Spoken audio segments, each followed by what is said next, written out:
मोअज़्ज़िज़ सामईन अस्सलामुअलैकुम। पेश खिदमत है इमरान सीरीज़ का नावल ब्लू आई पार्ट 2। मुसन्निफ़ हैं the great Mazhar Kalim M A. सुनिए, इंजॉय कीजिए और हमारे चैनल को लाइक एंड सब्सक्राइब कीजिए। कमांडर इन चीफ़ इस लिहाज से बेहतरीन मोहरा साबित होता क्योंकि तमाम दस्तावेज़ात की कापियाँ मिल जाती, मगर अफसोस फ़िलहाल ये काम रुक गया। बॉस ने जवाब दिया और फिर वो सीढ़ियाँ चढ़ता हुआ मुख्तलिफ कमरों से होता हुआ अपने मखसूस कमरे में आया। वो कुर्सी पर बैठा चलने में सोचता रहा। फिर उसने रिसीवर उठाकर टेलीफोन के नंबर डायल करना शुरू कर दिए। जल्द ही राब्ता मिल गया।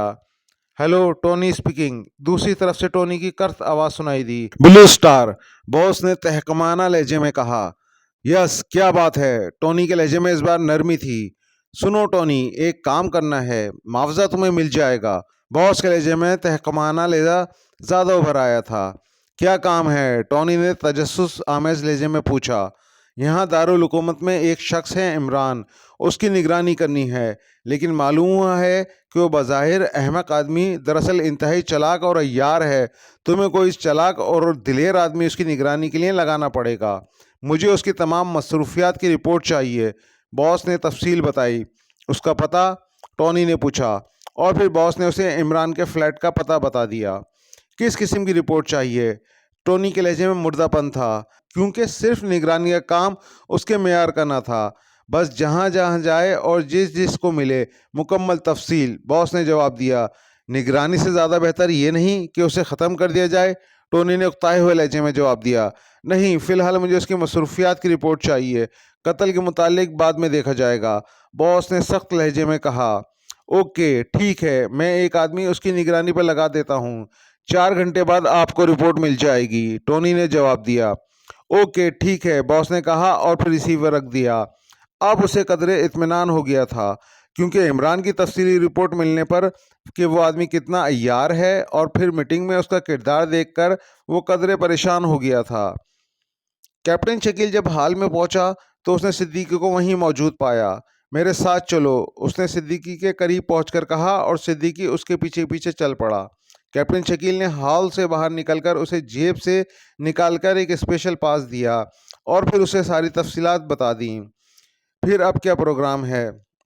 मेरा ख्याल है तमाम ऑफिस का एक राउंड लगा लिया जाए, क्योंकि जो शरारत हुई है ज़रूर उसका ताल्लुक ऑफिस से ही होगा, क्योंकि मंसूबा तो यहाँ से ना जाने कितनी दूर और कहाँ पर हुआ होगा। कैप्टन शकील ने राय पेश की। ठीक है, फिर मैं दाएं तरफ से शुरू होता हूँ, तुम बाएं तरफ से, ताकि तमाम ऑफिस अच्छी तरह चेक कर लिए जाएं। ठीक है, ज़रा एहतियात से काम करना, क्योंकि मुझे ख़तरनाक मालूम हो रहा है, कैप्टन शकील ने कहा और फिर वो बाएं तरफ मुड़ गया। यहाँ दफ्तर का एक जाल सा बिछा हुआ था। यह मंसूबे कंट्रोलिंग सेंटर था। असल मंसूबा कहाँ अमल पजीर है उसके मुतालिक शायद चीफ ऑफिसर को भी इल्म ना हो। इंतहाई बाई जानिब जाकर वो नज़दीक तरीन ऑफिस के बाहर ड्यूटी पर मौजूद पुलिस के चाको चौबंद सिपाही को पास दिखाकर अंदर दाखिल हो गया। ये एक छोटा सा कमरा था जिसमें एक बहुत बड़ी सी मशीन के पीछे एक नौजवान सा ऑपरेटर बैठा था। वो खामोशी से उसके करीब जाकर रुक गया। ऑपरेटर ने एक लम्हे के लिए सर उठाकर कैप्टन शकील को सवालिया नज़रों से देखा और फिर दोबारा मशीन की कारकर्दगी में मसरूफ़ हो गया। कैप्टन शकील ने बड़ी गहरी नज़रों से मशीन की कारकर्दगी चेक की और फिर इधर उधर देखने लगा कि कोई बात भी उसे मशकूक नज़र न आई। वो एक नज़र इधर उधर डालकर ऑफिस से बाहर निकल आया। मुख्तलिफ ऑफिस चेक करने के बावजूद कहीं भी इसे मशकूक चीज़ नज़र न आई। अब वो कदरे उकता चुका। फिर एक दरवाजे के करीब पहुंचकर वो चौंक पड़ा। दरवाजे से उसे एक आदमी के ट्रांसमीटर पर बात करने की आवाज़ सुनाई दी। वो झिझक कर रुक गया। ये एक छोटा सा ऑफिस था जिसमें एक बहुत बड़ी मशीन के पीछे एक नौजवान बैठा हुआ था। कैप्टन शकील ने आहिस्ता से दरवाजे के अंदर नज़र डाली। वो आदमी मशीन के पीछे तकरीबन छुपा हुआ था।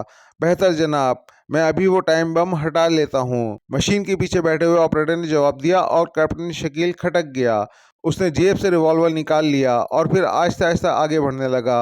अचानक वो नौजवान उठ खड़ा हुआ। वो शायद ट्रांसमीटर बंद करके मजीद कार्रवाई के लिए खड़ा हुआ था।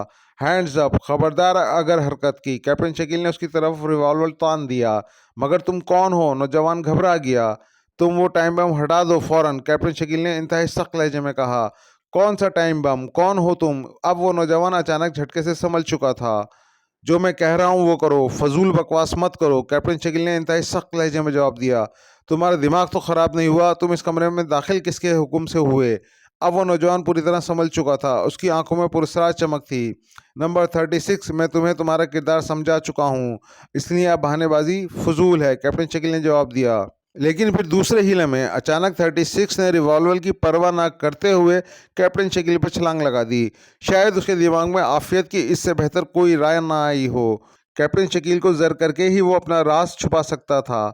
उसका हमला इतना अचानक और भरपूर था कि कैप्टन शकील वार ना बचा सका और दोनों एक दूसरे टकराकर नीचे आ गिरे।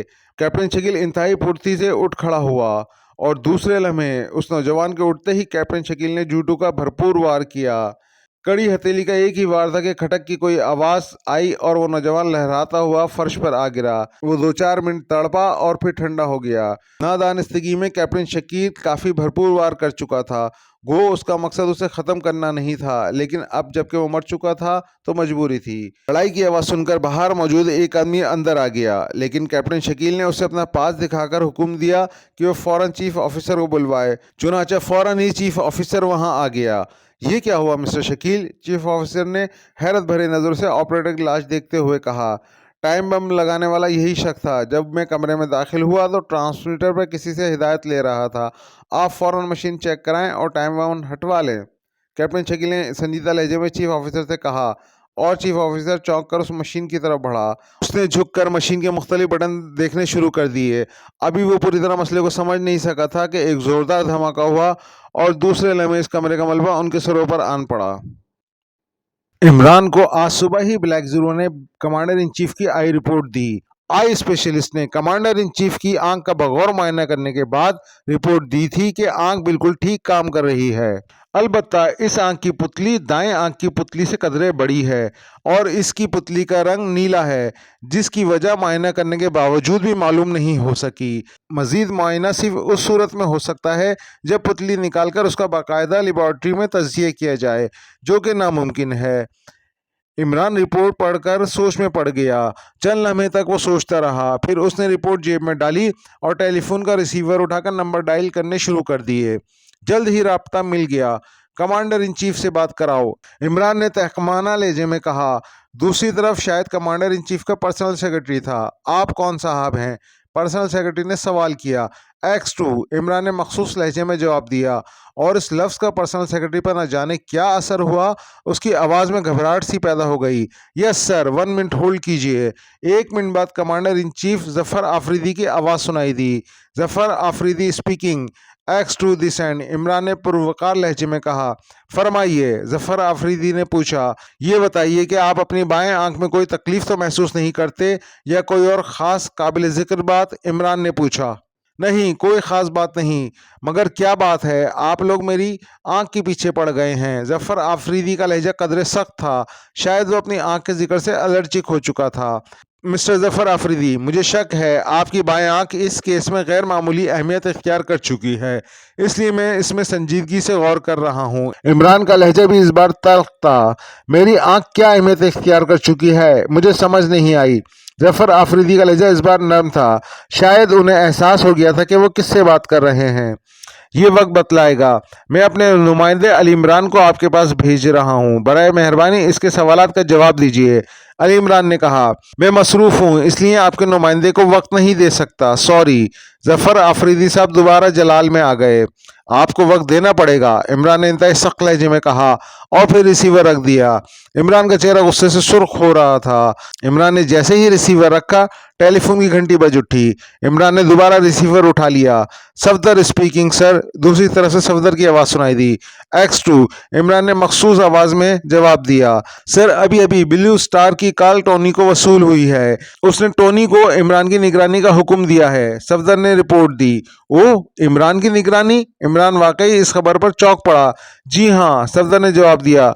ठीक है, तुम वहाँ किस पोजीशन में हो? इमरान ने पूछा। मैंने वहाँ बैरागिरी का काम शुरू किया हुआ है और हिज़्ब हिदायत टॉनी का फ़ोन टेप किया है, सफदर ने जवाब दिया। ओके, ठीक है, इमरान ने कहा और फिर रिसीवर रख दिया। तो अब खेल शुरू हुआ है, इमरान ने मुस्कुरा कर ब्लैक जीरो को कहा।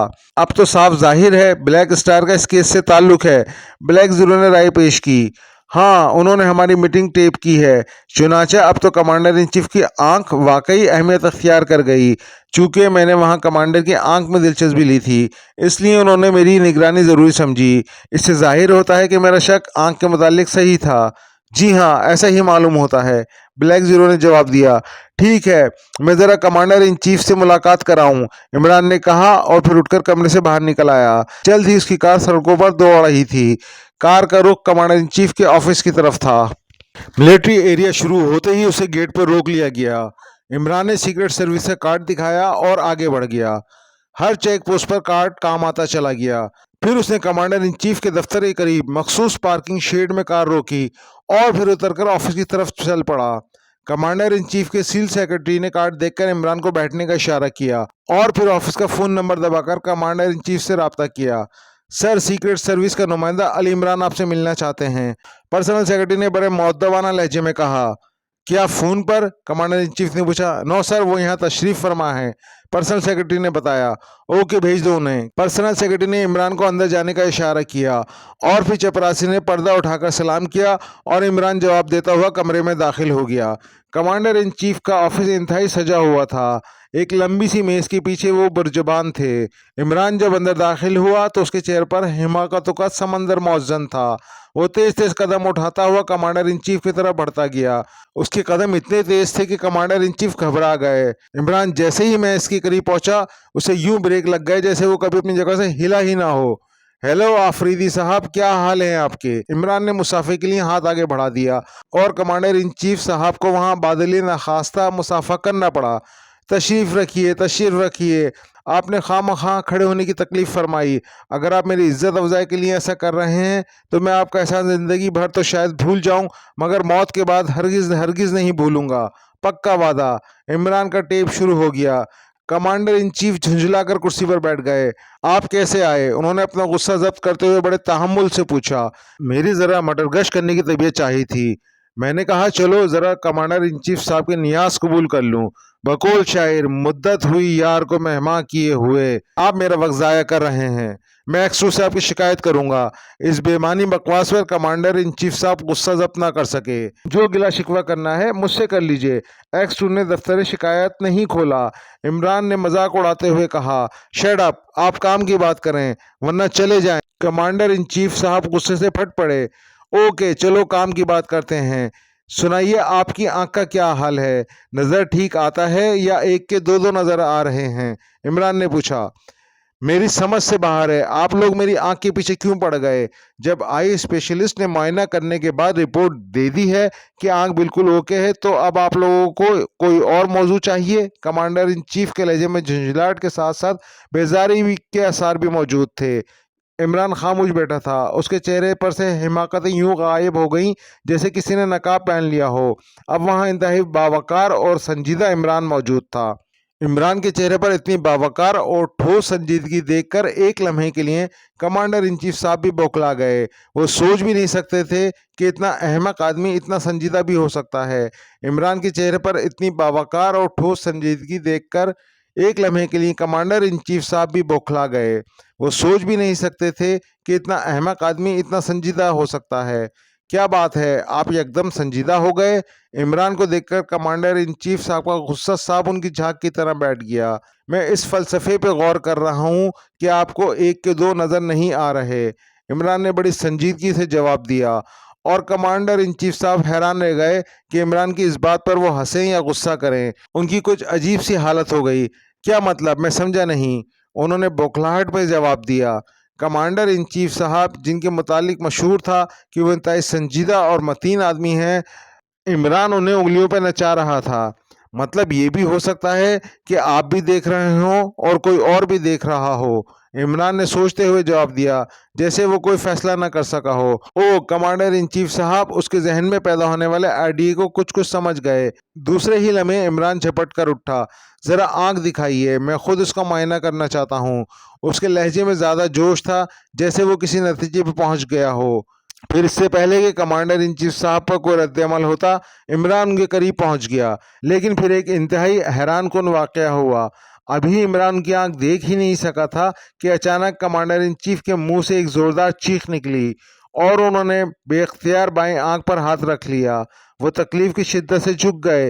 इमरान ने तेजी से उनका जो हाथ हटाया तो ये देखकर दंग रह गया कि उनकी बाएं आंख से खून बह रहा था और आंख की पुतली गायब थी।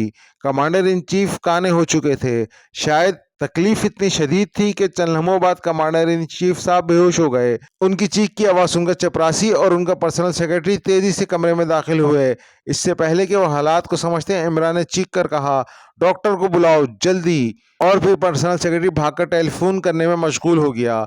जल्द ही डॉक्टर आ गया। उसने आंख का मुआयना किया और फिर एम्बुलेंस में उन्हें अस्पताल ले जाने का हुक्म सादिर फरमाया। जल्द ही कमांडर इन चीफ साहब को अस्पताल ले जाया गया और इमरान किसी गहरी सोच में घर कार में बैठकर दानिश मंजिल की तरफ चल पड़ा। सिद्दीकी मुख्तलिफ ऑफिस को चेक करता हुआ काफ़ी आगे निकल आया तो अचानक उसकी नज़र काफ़ी दूर दाएं तरफ एक आदमी पर पड़ी जो एक छोटे से ऑफिस के बाहर कमरे से कान लगाए खड़ा था। उसका एक हाथ जेब में था। सिद्दीकी को शक गुजरा, चुनाचा वो तेजी से आगे बढ़ने लगा।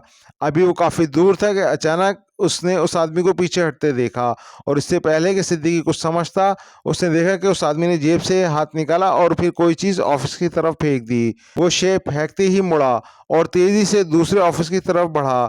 उसी लम्हे एक कान फाड़ देने वाला धमाका हुआ और उसने इस ऑफिस के टुकड़े उड़ा दिए। ऑफिस को बम मारकर तबाह कर दिया गया था। सिद्दीकी ने जेब से रिवॉल्वर निकालकर उस आदमी पर गोली चला दी। गोली उसकी टांग पर लगी और वो लड़खड़ाकर फर्श पर गिर पड़ा, मगर गिरते ही वो उठा और फिर उसने एक और बम निकालकर सिद्दीकी की तरफ उछाल दिया। सिद्दीकी एकदम झुक गया और बम इसके ऊपर से होता हुआ दूर जा गिरा। फिर उसके फटने से एक और धमाका हुआ, मगर दूसरे हिले में सिद्दीकी के रिवॉल्वर से निकलने वाली गोली उस आदमी का सीना तोड़ती हुई गुजर गई। शायद गोली दिल में लगी थी। एक लम्हे से भी कम वक्फे में वो ठंडा हो गया। बमों के धमाके ने पूरे सेंटर में हलचल मचा दी। खतरे के सायरन भी भयानक आवाज से बजने लगे। सिद्दीकी भागता हुआ उस तबाहशुदा ऑफिस के मलबे के करीब पहुंचा। इतने में बाकी लोग और सेंटर का हिफाजती अमला भी वहां पहुंच चुका था। और फिर जब मलबे से कैप्टन शकील का जिस्म दस्तयाब हुआ तो सिद्दीकी का रंग उड़ गया। कैप्टन शकील के चेहरे पर मौत की सी जर्दी छाई हुई थी, सर पर खून ही खून। सिद्दीकी ने धड़कते दिल के साथ उसकी नब्ज चेक की और फिर इत्मीनान की एक गहरी सांस ली। कैप्टन शकील सिर्फ बेहोश हो गया था।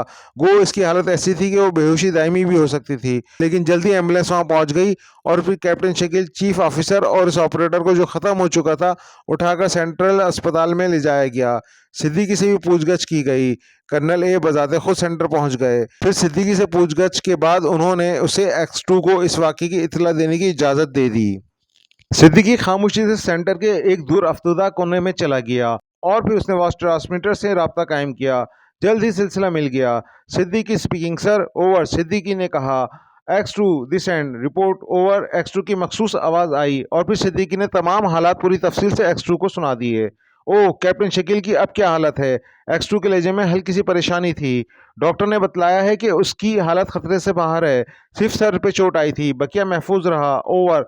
सिद्दीकी ने बताया, ठीक है, मैं अभी वहाँ इमरान को भेजता हूँ, तुम कैप्टन शकील के करीब ही रहना, ओवर। ठीक है जनाब, ओवर। सिद्दीकी ने जवाब दिया, ओवर एंड ऑल। X2 ने जवाब दिया और फिर राब्ता ख़त्म हो गया। सिद्दीकी ने वापस ट्रांसमीटर का बटन दबाया और फिर उठकर अस्पताल की तरफ चल दिया।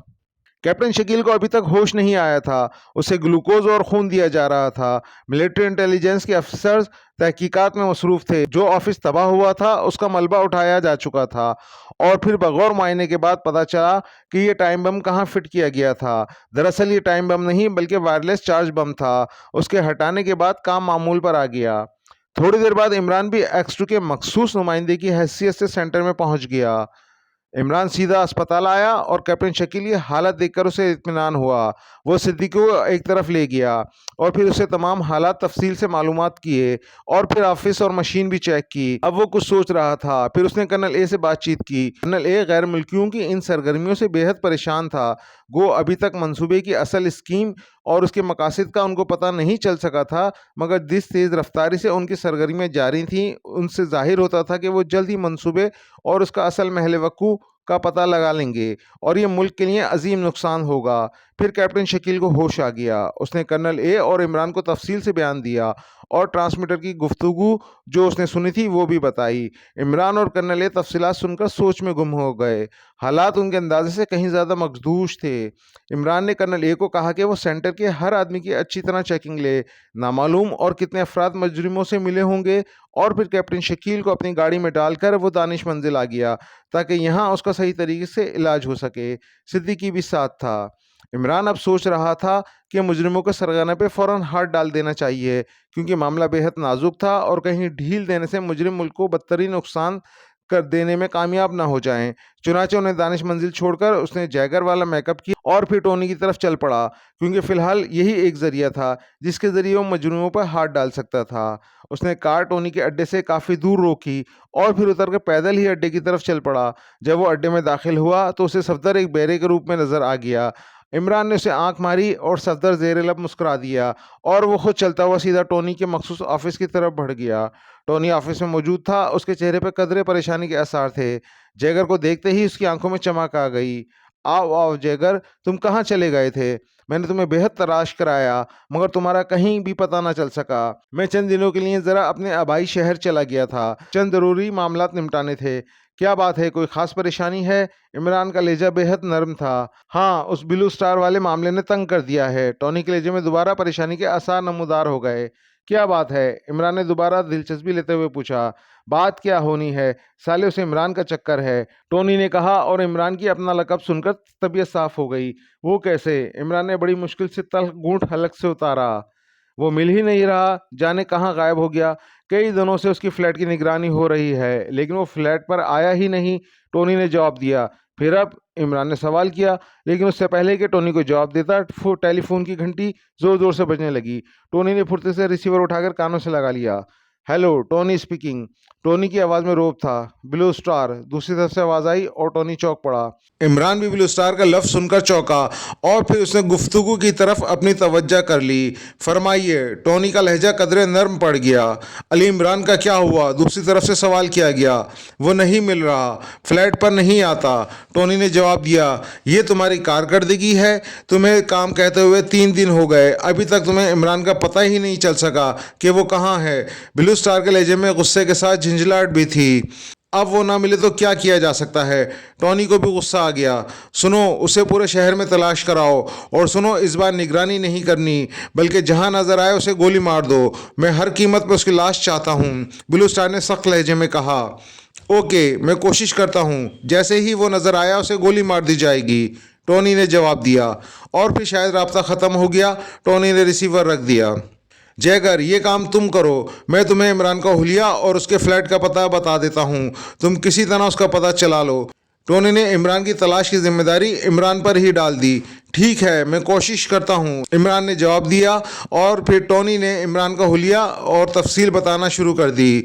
ओ, उसे तो मैं जानता हूँ। इमरान का हुलिया सुनने के बाद इमरान ने कहा, क्या मतलब? क्या तुम्हें पता है वो कहाँ है? टोनी बुरी तरह उछल पड़ा। हाँ, इमरान ने बड़े इत्मीनान से जवाब दिया।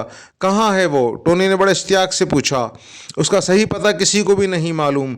वो बेहद ख़तरनाक और चालाक आदमी है। मेरे ख्याल में मैं इसे ढूंढ लूँगा, मगर उसे गोली मारना नामुमकिन है। उसकी 1000 आंखें हैं। इमरान ने उसे टालते हुए दूसरा मौजू शुरू कर दिया। एक दफ़ा उसका पता चल जाए, फिर चाहे वो करोड़ आंख रखता हो, लेकिन मेरे रिवॉल्वर की एक आंख से नहीं बच सकता, टोनी ने बड़े एतमाद से जवाब दिया। ठीक है, मैं चलता हूँ, अगर वो मिल गया तो टेलीफोन पर इत्तला कर दूंगा, गोली मारने का इंतज़ाम तुम खुद कर लेना, इमरान ने जवाब दिया। ठीक है, तुम बेफिक्र रहो, तुम सिर्फ उसका पता बताओ वो कहाँ है, उसे गोली मारना मेरा काम है, टोनी ने कहा और फिर इमरान उससे हाथ मिलाकर बाहर निकल आया। उसके जहन में एक स्कीम आई थी और वो उस पर अमल करना चाहता था। कमरे में नंबर 1 के अलावा 3 अफराद भी मौजूद थे। तीनों गहरी सोच में गर्क थे। हालात बहुत बिगड़ गए हैं। उधर सेंटर में हमारे दोनों आदमी ख़त्म हो गए हैं। उधर इमरान ब्लू आई को समझ ही गया था अगर हमने उसे फ़ौरन तबाह ना कर दिया होता। नंबर 1 ने चंद लम्हे सोचने के बाद कहा, मेरा ख्याल है सबसे पहले हमें इमरान को ख़त्म करना चाहिए। एक तीसरे आदमी ने तजवीज़ पेश की। मैंने टोनी को फ़ोन करके इमरान को ख़त्म करने का हुक्म दे दिया है, नंबर 1 ने जवाब दिया। क्या टोनी ये काम कर लेगा? दूसरे आदमी ने पूछा। दरअसल बात यह है, मैं अपने आदमियों को स्क्रीन पर नहीं लाना चाहता, इसलिए मजबूरन गुंडों की मदद लेनी पड़ रही है। क्या ख्याल है अगर इमरान को गिरफ्तार करके उसमें ब्लू आई फिट कर दी जाए? इस तरह उसकी हर हरकत हमारी नज़रों में रहेगी। एक आदमी ने तजवीज़ पेश की। गुड आइडिया, नंबर 1 ने फ़ौरन जवाब दिया और बाकी लोगों ने भी इस आइडिया की तायीद की। दूसरी बात यह कि कमांडर इन चीफ को क्लू तो ख़त्म हुआ। मेरा ख्याल है अब इंटेलिजेंस के सरबराह कर्नल ए को ब्लू आई फिट कर दी जाए, वो इस मामले में अहम मोहरा साबित हो सकता है। उसी आदमी ने जिसने इमरान के मुतालिक तजवीज़ पेश की थी, राय पेश की। हाँ, कर्नल ए इस काम के लिए सही तरीन आदमी है, मगर उसकी आंख में ब्लू आई फिट करना नामुमकिन है। नंबर 1 ने कुछ सोचते हुए कहा। आप इस बात को मुझ पर छोड़ दें, मैं आज इस मिशन पर रवाना हो जाता हूँ। उस आदमी जिसने तजवीज़ पेश की थी, इस काम के लिए अपनी खिदमत पेश कर दी। ठीक है, तुम आज ये काम कर दो तो हम कल ही अपने मिशन में कामयाब हो जाएंगे, नंबर 1 ने जवाब दिया। ओके, मैं पूरी कोशिश करूँगा, उस आदमी ने जवाब दिया।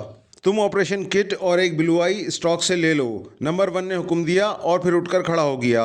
इसका मतलब था कि मीटिंग बर्खास्त हो गई। वो तीनों नंबर 1 से हाथ मिलाकर बाहर निकल गए। उनके जाने के बाद नंबर 1 ने टेलीफोन का रिसीवर उठाया और फिर इमरान को कत्ल करने के बजाय उसे गिरफ्तार करने का हुक्म दे दिया। फिर वो मुख्तलिफ कमरों से होता हुआ ऑपरेशन रूम में आया। नौजवान सुपरवाइज़र उसके करीब आ गया। नंबर 3, रात कर्नल ए को ब्लू आई फिट करने जाएगा, उसे विजन मशीन दे देना और उसकी तमाम नकलो हरकत की मुकम्मल निगरानी होनी चाहिए, नंबर 1 ने सुपरवाइज़र को हुक्म दिया। ओके सर, सुपरवाइज़र ने जवाब दिया। फिर थोड़ी देर बाद नंबर 1 बगौर मशीनों की हरकत देखता रहा और फिर वापस आ गया। अपने कमरे में आकर वो चंद लम्हे कुछ सोचता रहा। फिर कोठी के एक हिस्से में आया, उसने अपनी कार निकाली और कोठी से बाहर निकल आया। मुख्तलिफ सड़कों से होता हुआ वह किंग रोड पर आया जहां इमरान का फ्लैट था। उसने इमरान के फ्लैट से काफ़ी दूर कार रोकी और फिर आहिस्ता आहिस्ता चलता हुआ इमरान के फ्लैट के करीब होता चला गया। उसने एक लम्हे के लिए इधर उधर देखा, फिर वो सीढ़ियाँ चढ़ने लगा। उसने अपनी जेब को थपथपाया और उसमें रिवाल्वर की मौजूदगी का एहसास करके इत्मीनान कर लिया और फिर जल्दी वो फ्लैट के दरवाजे पर पहुँच गया। दरवाज़ा बंद था। उसने कॉल बेल के बटन पर उंगली रख दी। अंदर घंटी बजने की आवाज़ आई और दरवाज़ा खुलने का इंतज़ार करता रहा। चंद लम्हों बाद दरवाज़ा खुला और फिर सुलेमान की शक्ल नज़र आई। मिस्टर इमरान फ्लैट में है? नंबर 1 ने बड़े नम लहजे में सवाल किया। नहीं जनाब, इमरान साहब तो कब के फौत हो चुके हैं। अब तो मुनकर नकीर उनसे हिसाब किताब भी ले चुके होंगे और मेरा ख्याल है कि उन्हें लाजमी जहन्नुम में भेज दिया गया होगा, क्योंकि वो बेचारे काफ़ी से ज़्यादा शरीफ आदमी वाक़ा हुए थे। सुलेमान ने न जाने किस मूड में था कि उसने पूरी तफसील छाड़ दी। शट अप, नंबर 1 को गुस्सा आ गया और दूसरे लम्हे उसने जेब से रिवॉल्वर निकालकर उसकी नाली सलमान के सीने पर रख दी। अंदर चलो, उसके लहजे में भेड़ी जैसी गुर्राहट थी। सुलेमान का रंग जर्द पड़ गया और फिर उसने खामोशी से रास्ता छोड़ दिया। नंबर 1 अंदर आ गया। अब बताओ इमरान कहाँ है, वरना गोली मार दूंगा। नंबर 1 ने पैर से दरवाज़ा बंद करते हुए एक बड़े कर्क लहजे में सुलेमान से सवाल किया। बता तो चुका हूँ कि वो फौत हो चुके हैं, सुलेमान ने डरते डरते जवाब दिया। अच्छा, तो फिर तुम भी उनके पीछे चले जाओ।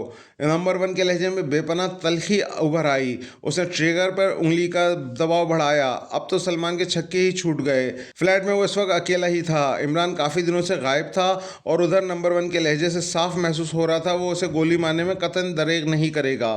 भाई साहब, मैं तो बिल्कुल बेकसूर हूँ, खुदा की कसम सच कह रहा हूँ। सुलेमान की आवाज़ भीख मांग रही थी। आखिरी दफ़ा पूछता हूँ, सच सच बताओ कि इमरान कहाँ है। नंबर 1 सांप की तरह फनकारा। मुझे मालूम नहीं, वो काफ़ी दिनों से गायब हैं। सुलेमान ने अब असल बात बता दी। तुम अब भी झूठ बोल रहे हो। नंबर 1 को सुलेमान की बात पर यकीन नहीं आ रहा था। खुदा की कसम मैं सच बोल रहा हूँ। सुलेमान उसे हर तरीके से यकीन दिलाना चाहता था। ठीक है, मुंह दूसरी तरफ करो, नंबर 1 ने कुछ सोचते हुए कहा और सुलेमान बड़ी फर्माबरदारी से घूम गया। फिर उसके सर पर क़यामत टूट पड़ी। नंबर 1 ने बड़ी फुर्ती से रिवॉल्वर का दस्ता उसके सर पर रसीद किया था। वार शायद काफ़ी कुव्वत से पड़ा था, क्योंकि दूसरे ही लम्हे सलमान कटे हुए शतीर की मानिंद फर्श पर गिरा। नंबर 1 ने दरवाजे बंद करके अंदर से चटखनी चढ़ाई और फिर उसने इंतहाई तेज़ी से फ्लैट की तलाशी लेनी शुरू कर दी। मगर इमरान के फ्लैट में था ही क्या जो उसे मिलता। X2 वाला टेलीफोन मखसूस कमरे में खुफिया अलमारी के अंदर इस तरह फिट किया गया था कि जब तक उस मैकेनिज्म का किसी को पता ना हो, वो टेलीफोन को ढूंढ ही नहीं सकता था। उधर नंबर 1 को उस कमरे में टेलीफोन की मौजूदगी का इल्म ही नहीं था, इसलिए उसने ज़्यादा ध्यान नहीं दिया। जब तलाशी में कोई चीज़ नहीं मिली तो वो कदरे मायूस सा हो गया। न जाने वो किस चीज़ की तलाश में था। आखिर उसने दरवाजे की कुंडी खोली और दरवाज़ा खोलकर बाहर आ गया। आहिस्ता आहिस्ता सीढ़ी उतरता वो सड़क पर पहुंचा और फिर उसका रुख अपनी कार की तरफ हो गया। कर्नल ए अपनी रहाइश गाह में बेचैनी से टहल रहा था। रात के 2 बजे का अमल था। हर तरफ खामोशी तारी थी। कर्नल ए की कोठी में भी इस वक्त सुकूत तारी था। कोठी में मौजूद तमाम मुलाजमीन अपने अपने क्वार्टरों में सोए हुए थे। अलबत्ता कोठी के कंपाउंड में खौफनाक किस्म के कुत्ते आज़ाद फिर रहे थे और कोठी के गेट के पास कोठरी में चौकीदार हाथ में राइफल लिए नींद के झोंके ले रहा था। कर्नल ए दरअसल मौजूदा हालात के मुतालिक सोच रहा था।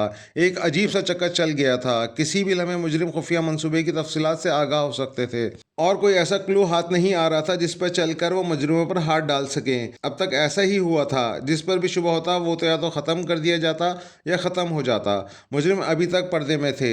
कमांडर इन चीफ की आंख ज़ाया होने पर वो बेहद तशवीश में मुब्तला था और इसी सोचो विचार ने उस बेचैनी से टहलने पर मजबूर कर दिया था। मुजरिम किसी भी वक्त अपना वार कर सकते थे। कोठी से दूर एक दरख्त के नीचे एक साया सियापोश तारीकी का हिस्सा बना हुआ मौजूद था। उसकी नज़रें कोठी पर टिकी हुई थी। फिर वो आहिस्ता आहिस्ता चलता हुआ कोठी के पुष्ट पर आ गया। उसने इधर उधर देखा, फिर वो बड़ी आहिस्तगी और एहतियात से कोठी की पुश्ती दीवार पर हाथ के बल चढ़ गया। उसके ऊपर होते ही कोठी के कंपाउंड में घूमने वाले कुत्ते ने ज़ोर ज़ोर से भौंकना शुरू कर दिया। उस सियापोश ने बाजू के साथ टिके हुए थैले से गोश्त के बड़े बड़े टुकड़े निकाले कंपाउंड में फेंकने शुरू कर दिए। फिर जल्द ही कुत्तों का भौंकना हल्की हल्की कुर्राहटों में तब्दील हो गया। कुत्ते गोश्त पर टूट पड़े थे। चंद लम्हों बाद कंपाउंड में खामोशी छा गई। वो सियापोश तेज़ी से नीचे उतरा और फिर तकरीबन ज़मीन पर रेंगता हुआ कोठी की असल इमारत की तरफ चल दिया। जल्द ही वो कोठी की पुष्ट पे पहुंच चुका था। उसने एक खिड़कियों को हल्का सा दबाकर देखा, मगर खिड़की बंद थी। उसने जेब से टेप और हीरे के पॉइंट वाला कलम निकाला। फिर एक जगह लगाकर उसने कलम से शीशों को चौकोर काटने लगा। फिर अंगूठे की हल्की सी ठोकर से शीशे का वो टुकड़ा कटकर अलहदा हो गया, लेकिन टेप की वजह से वो नीचे नहीं गिरा बल्कि टेप के साथ लटका रहा। सियापोश ने वो टुकड़ा टेप से छुड़ाकर ज़मीन पर एक तरफ आस्तीगी से रख दिया। अब उसने उस खला में हाथ डालकर चटखनी गिरा दी। अब खिड़की आराम से खुल गई। सियापोश एक लम्हे तक आहट लेता रहा और फिर खिड़की से अंदर होता हुआ अंदर दाखिल हो गया। जेब से पेंसिल टॉर्च निकालकर उसने इधर उधर देखा। ये एक छोटा सा कमरा था जो हर किस्म के साजो सामान से खाली था। उसने एक कोने में मौजूद दरवाजे का हैंडल पकड़कर आस्ते से खींचा। दरवाज़ा खुलता चला गया। अब वो एक खासे वसी कमरे में था। पैरों में क्रैप सोल जूतों की वजह से उसके कदमों की हल्की सी चाप भी नहीं हो रही थी। वो इसी तरह मुख्तलिफ कमरों से होता हुआ एक कमरे के दरवाजे पर रुक गया। उस कमरे की दहलीज से तेज रोशनी की किरणें बाहर आ रही थीं। उसने की होल से आंख लगा दी और फिर ये देखकर उसके चेहरे पर इत्मीनान के आसार उभर आए कि कर्नल ए इस कमरे में मौजूद था।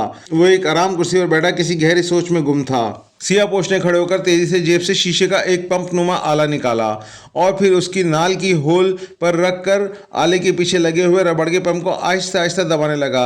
काफ़ी देर तक ये अमल करता रहा। फिर उसने पंप अलहदा कर लिया। अब उसने थैले से गैस मास्क निकालकर चेहरे पर चढ़ाया और फिर दरवाजे के लॉक में एक पतली सी तार डाल दी।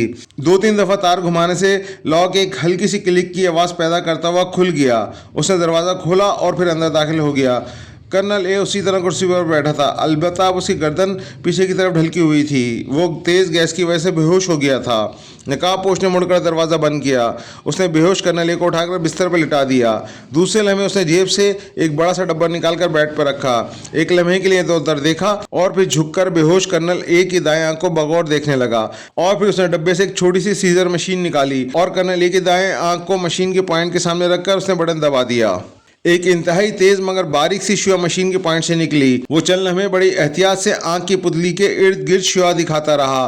फिर उसने एक बारीक सी चिमटी उठाकर कर्नल ए की आंख की पुतली उठा ली। उसने पुतली डब्बे में डाली और डब्बे में मौजूद एक छोटे से शीशे के बॉक्स में से एक महलूल में तैरती हुई आंख की पुतली चमटी से उठाकर बड़ी एहतियात से आंख से निकली हुई पुतली की जगह पर जमाई और मशीन से दोबारा इसके इर्द गिर्द शुआएं डालने लगा। चंद लम्हों तक उसने ये अमल दोहराया। फिर मशीन बंद करके उसने डब्बे में डाल दी। फिर उसने डब्बा बंद किया और उसे अपने ओवरकोट की बड़ी जेब में मुंतकिल कर दिया। उसने एक लम्हे के लिए बगौर इस ऑपरेशन शुदा आंख का मुआयना किया और इत्मीनान से सर हिला दिया। चंद लम्हों बाद वह दरवाज़ा खोलकर बाहर आया। मुख्तलिफ कमरों से होता हुआ उसी खिड़की के रास्ते से बाहर निकल आया। फिर वो तेज़ी से ज़मीन पर रेंगता हुआ दोबारा कोठी की पुश्ती दीवार के करीब आके रुक गया। चंद लम्हों बाद वो दीवार पर से होता हुआ दूसरी तरफ कूद गया। अब वो आहिस्ता आहिस्ता कोठी से दूर होता चला गया। काफ़ी दूर एक दरख्त के नीचे कार मौजूद थी। वो कार का दरवाज़ा खोलकर अंदर बैठा और फिर कार का इंजन जागा। दूसरे लम्हे कार तेज़ी से आगे बढ़ती चली गई। इमरान टोनी के अड्डे से निकलकर दोबारा दानिश मंजिल पहुंचा। उसने जैगर वाला मेकअप साफ किया और फिर कैप्टन शकील के कमरे में गया। कैप्टन शकील अब पहले से काफ़ी बेहतर था। वहाँ से होता हुआ वो दानिश मंजिल से बाहर आया और फिर उसने कार का रुख अपने फ्लैट की तरफ कर दिया। वो पिछले कई रोज़ से फ्लैट नहीं गया था और फिर जिस स्कीम पर अमल करना चाहता था उसके लिए ज़रूरी था कि वो अपने फ्लैट में मौजूद रहे। अभी उसकी कार फ्लैट से काफ़ी दूर थी कि दूर से एक आदमी अपने फ्लैट की सीढ़ियाँ उतरता हुआ नजर आया। वो कोई गैर मुल्की था। इमरान ने एक लम्हे के लिए कुछ सोचा और फिर कार फ्लैट से आगे बढ़ाता चला गया। उसने हत्तुल इम्कान कोशिश की थी कि अजनबी उसे ना देख सके। उधर अजनबी शायद अपने ख्याल में था, इसलिए इसने ताहिराना सी नज़र भी इमरान पर न डाली और आगे बढ़ता चला गया। इमरान ने काफ़ी दूर जाकर अपनी कार रोक दी और बैक मिरर को सेट करके अजनबी को देखने लगा। अजनबी फुटपाथ पर चलता हुआ काफ़ी दूर खड़ी गाड़ी के करीब जाकर रुक गया। उसने कार का दरवाज़ा खोला और फिर कार बैक होकर मुड़ने लगी। इमरान अब शशोपंज में था। वो ना इस अजनबी को जानता था, ना ही उसे पता था कि अजनबी इसके फ्लैट में क्या करने गया था। कार अब मुड़कर आगे बढ़ रही थी। चंद लम्हों की कशमकश के बाद आखिर इमरान ने इसका ताक़ुब करने का फैसला कर लिया। फिर उसने कार बैक की और उसे तेज़ रफ्तारी से आगे बढ़ा दिया। ट्रैफिक गो काफ़ी थी मगर इमरान ने अजनबी की कार को नज़र में ही रखा। थोड़ी देर बाद वो उसे करीब जाने में कामयाब हो गया। उस कार के नंबर जहन नशीन कर लिए। कार मुख्तलिफ सड़कों से होती हुई अल्फला कॉलोनी में दाखिल होकर एक कोठी के कंपाउंड में मुड़ गई। इमरान उसी रफ्तार से आगे बढ़ता चला गया। कोठी के सामने से गुजरते हुए उसने कोठी का नंबर देखा। कोठी का बैरूनी फाटक अब बंद हो चुका था। इमरान कार आगे बढ़ाता चला गया। आगे एक चौक क्रॉस करके उसने कार को दोबारा मेन रोड पर डाल दिया। थोड़ी दूर एक पब्लिक बूथ नज़र आ गया। उसने कार पब्लिक बूथ के करीब रोकी और फिर उतरकर बूथ में दाखिल हो गया। हुक से रिसीवर उठाकर उसने 2 सिक्के डाले और नंबर डायल करना शुरू कर दिए। जल्द ही राब्ता मिल गया। Julia speaking. दूसरी तरफ से जूलिया की आवाज़ आई। X2। इमरान ने मखसूस लहजे में जवाब दिया। Yes sir. जूलिया ने मुद्दवाना लहजे में जवाब दिया। जूलिया नोमानी को टेलीफोन करके अल्फला कॉलोनी कोठी नंबर 256A की निगरानी की हिदायत करो। उसे बेहद चौकस होकर निगरानी करनी होगी और अगर कोई ख़ास रिपोर्ट हो तो मुझे फ़ौरन इत्तला देना। इमरान ने जूलिया को हिदायत करते हुए कहा। बेहतर सर, मैं उसे अभी हिदायत कर देती हूँ, जूलिया ने जवाब दिया और इमरान ने रिसीवर रख दिया। वो बूथ से बाहर आया और फिर उसकी कार आगे बढ़ गई। जल्दी वो अपने फ्लैट पर पहुँच चुका था। तमाम कमरा उलट पलट हो चुका था और सुलेमान बेहोश था। फिर उसने सुलेमान को होश में ले आने की कोशिश शुरू कर दी। जल्दी सुलेमान होश में आ गया। सुलेमान, ये क्या हरकत की है? तुझे किस चीज़ की तलाश थी? इमरान ने से होश में आते ही उस पर आंखें निकाली। ओ जनाब, मेरा सर। सुलेमान ने इमरान का जवाब देने के बजाय अपने सर को दोनों हाथों से पकड़ लिया। क्या हुआ है तेरे सर को? इमरान ने यूं पुचकारा जैसे किसी बच्चे को जो खेलते खेलते गिर गया हो दिलासा दिया जाता है। मेरे सर पर एक और सर पैदा हो गया। सुलेमान ने सर पर मौजूद घूमड़े पर हाथ फेरते हुए कहा। चलो अच्छा हुआ, 2 सर वाला हो गया। अब दूसरे सर में तो दिमाग भी डबल होंगे। एक दिमाग से खाने पीने की तरकीबें सोचना और दूसरे से शेर व शायरी करके मुल्क व कौम की खिदमत करना। इमरान ने दोनों दिमागों का तरीका इस्तेमाल भी बता दिया। आप शेर व शायरी की बातें कर रहे हैं, मुझे खाने पकाने की तरकीबें ही याद नहीं रहीं। सुलेमान ने बुरा सा मुंह बनाते हुए कहा। अबे एक ही बार में चैं बोल गया। इधर हम लोगों की हिम्मत को दाद दे कि दिन रात हमारे सरों पर रिवॉल्वरों के दस्ते पड़ते रहते हैं और हम उफ तक नहीं करते। इमरान ने बड़ी मासूमियत से जवाब दिया। आपकी क्या बात है जनाब? आपके सर पर तोप का गोला भी लग जाए तो वो भी आपके सर का क्या बिगाड़ेगा, खुद ही ख़त्म होकर रह जाएगा। सुलेमान ने तंजिया लहजे में जवाब दिया। अच्छा छोड़ो इस चक्कर को, ये बताओ ये तलाशी किसने ली थी? इमरान अब संजीदा हो गया और फिर सुलेमान ने तमाम बात बता दी। तो ये बात है। इमरान ने हुनकारा भरा और फिर कमरे को बगौर देखने लगा। वो सोच रहा था कि वो अजनबी कौन था और तलाशी लेने से इसका क्या मकसद था। वो किस चीज़ की तलाश में आया था। जब काफ़ी देर तक इस मौजू पर मगजमारी के बावजूद उसकी समझ में ना आया तो वो उठा और फिर उसने टेलीफोन का रिसीवर उठाना ही चाहा था कि घंटी ज़ोर ज़ोर से बजने लगी। इमरान ने तेज़ी से रिसीवर उठा लिया। सफदर बोल रहा हूँ। दूसरी तरफ से सफदर की आवाज़ सुनाई दी। क्या बात है मिस्टर? दफ्तर क्यों बोल रहे हो? क्या ज़बान में खुजली हो रही है? इमरान ने मुस्कुराते हुए कहा। इमरान साहब, आपके फ्लैट पर हमला होने वाला है। 4 मुकामी बदमाश आपको पकड़ने आ रहे हैं। मैंने X2 को टेलीफोन किया था, उन्होंने मुझे आपको मुतला करने के लिए कहा था। सफदर ने जवाब दिया। तुम कहाँ से बोल रहे हो? इमरान ने जानबूझकर सवाल किया। मैं एक मुकामी बदमाश के अड्डे से बोल रहा हूँ। उसे हुक्म मिला है कि आपको पकड़कर एक मखसूस जगह भेजने का। सफदर ने गोल मोल सा जवाब दिया। ठीक है, मैं गिरफ्तारी के लिए तैयार हूँ, इमरान ने कहा और फिर रिसीवर रख दिया। अब वो अजनबी का फ्लैट में आने का मकसद समझ चुका था।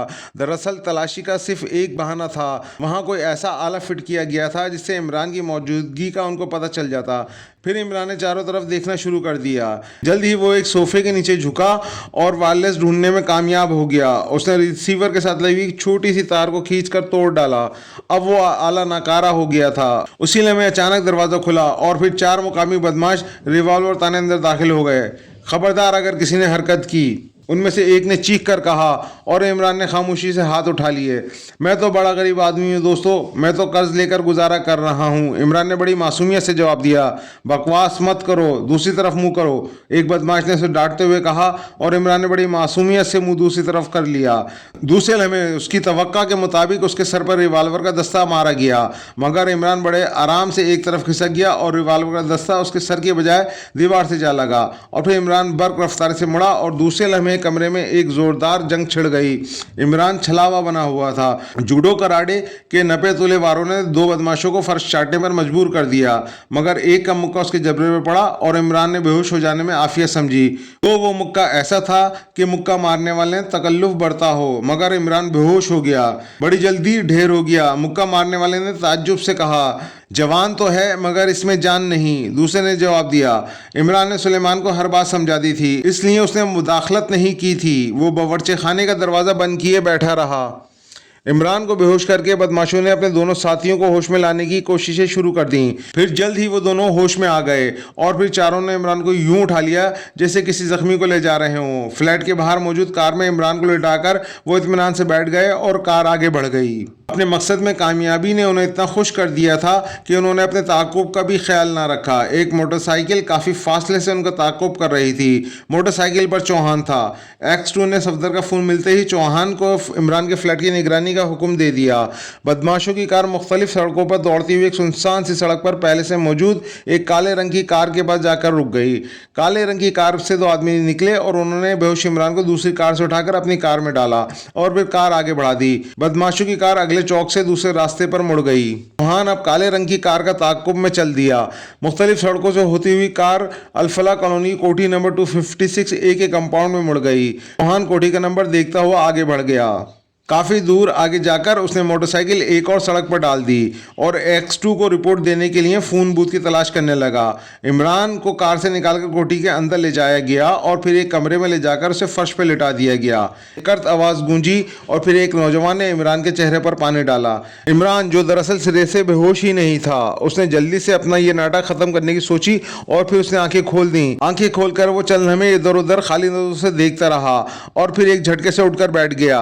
उसकी आंखें ये देख के चमक उठी कि वही अजनबी आदमी जिसका ताक़ुब उसने फ्लैट पर से किया था सामने मौजूद था। कमरे में 2 और आदमी हाथों में गन लिए खड़े थे। मिस्टर इमरान, आप मेरे सवालों का जवाब देंगे? अजनबी ने तख्त लहजे में इमरान को मुखातिब किया। कीजिए, मुझे फ़िलहाल नौकरी की तलाश नहीं है, इमरान ने यूं जवाब दिया जैसे अजनबी उसे नौकरी देने के लिए इंटरव्यू ले रहा हो। शट अप, अगर बकवास की तो गोली मार दी जाएगी। अजनबी को गुस्सा आ गया। अच्छा, आप नाराज़ हो रहे हैं तो पूछिए आप क्या पूछना चाहते हैं, इमरान ने बड़े मासूमियत से जवाब दिया। से गोली मारने के तस्करे पर उसकी जान निकल गई हो। पहले ये बताओ कि कमांडर इन चीफ की आंख पर तुम्हें शक क्यों हुआ? अजनबी ने पहला सवाल किया। कमांडर इन चीफ की आंख पर? इमरान ने हैरत जाहिर करते हुए कहा। हाँ, उसने पूछा, भला मेरा कमांडर इन चीफ से क्या ताल्लुक? और फिर कमांडर इन चीफ की आंख? मेरी समझ से तुम्हारा ये सवाल बारातर है, इमरान ने जवाब दिया। तो इसका मतलब है तुम सही जवाब देने पर रजामंद नहीं हो। अरे आखिर मुझे पता तो चले कि तुम क्या पूछ रहे हो। मैं गरीब सा आदमी, मेरा भला कमांडर इन चीफ से क्या ताल्लुक? बको मत, हम सब जानते हैं, अजनबी ने गुस्से से चिल्लाते हुए कहा। अच्छा, जब सब जानते हैं तो मुझसे क्यों पूछ रहे हो? इमरान ने बड़े इत्मीनान से जवाब दिया। इसे रूम नंबर 3 में ले जाओ। अजनबी ने दोनों आदमियों जो गने थामे खड़े थे हुक्म दिया। चलो उठो। उनमें से एक ने गन की नाल इमरान के सीने पर लगाते हुए कहा और इमरान खामोश होकर उठ खड़ा हुआ। फिर उसे लेकर कमरे से बाहर निकल आए। 2-3 कमरों से गुजरने के बाद उन्होंने इमरान को एक कमरे में धकेल कर दरवाज़ा बाहर से बंद कर दिया। दरवाज़ा बंद होते ही इमरान मुड़ा और फिर कमरे में मौजूद एक सोफे पर बैठ गया। इसका जो मकसद था हल हो चुका था। इस वक्त वो मुजरिमों के अड्डे में पहुंच गया था। उसने जो स्कीम बनाई थी वो भी यही थी कि जैगर की आवाज़ में वो टोनी को मुतला कर देता कि इमरान इस वक्त फ्लैट में है, लेकिन उसे इतनी तकलीफ भी ना करना पड़ी। और उस अजनबी ने फ्लैट में डेटा फ़ोन फिट करके इमरान की वहाँ मौजूदगी का पता चला लिया। चुनांचे उसके नतीजे में इस वक्त वो मुजरिमों के अड्डे में पहुँच गया था और ये कामयाबी नंबर 1 थी। दूसरी कामयाबी उस वक्त होती जब वो मुजरिमों के तरीक़ेकार का पता चला लेता। अभी वो इसी उधेड़ बुन में था कि अचानक दरवाज़ा खुला और 2 आदमी गने संभाले अंदर दाखिल हुए। चलो तुम्हें बॉस ने बुलाया है, उनमें से एक ने कहा, और इमरान चुपचाप खड़ा हुआ। वो इसे लिए हुए मुख्तलिफ कमरों से होते हुए एक छोटे से कमरे में आए जहां वो अजनबी और एक और आदमी मौजूद था। कमरे के दरमियान में एक बड़ी सी ऑपरेशन टेबल पड़ी हुई थी। इसे मेज़ पर लिटाकर तस्मों से बांध दो, बॉस ने आने वाले को हुक्म दिया। मगर तुम चाहते क्या हो? इमरान के चेहरे पर खौफ के शदीद आसार जाहिर करते हुए कहा। मगर दोनों आदमियों ने उसे गन की धमकी देकर मेज़ पर लेटने पर मजबूर कर दिया। चंद ही लम्हों बाद उसे तस्मों से अच्छी तरह कस दिया। अब इमरान बेबस हो चुका था। वैसे सोच रहा था कि मुजरिम क्या करना चाहते हैं। इसे बेहोश करो, बॉस ने पास खड़े हुए आदमी को हुक्म दिया।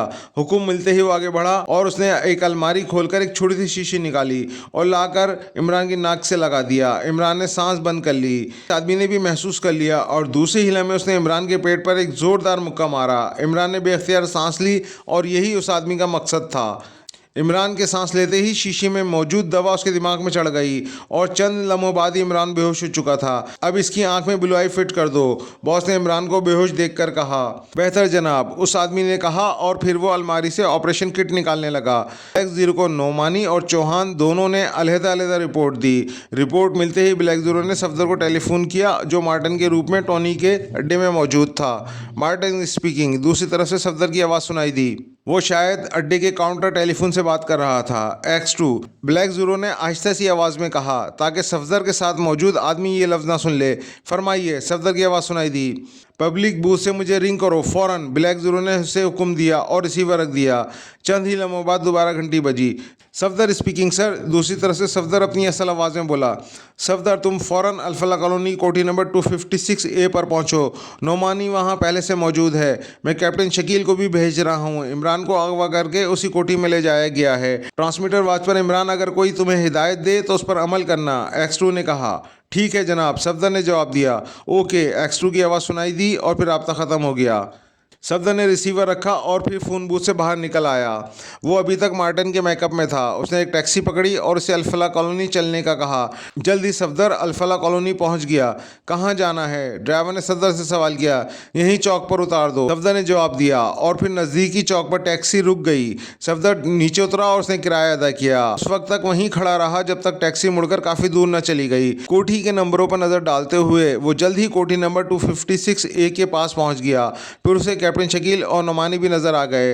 सफदर कैप्टन शकील की तरफ बढ़ गया।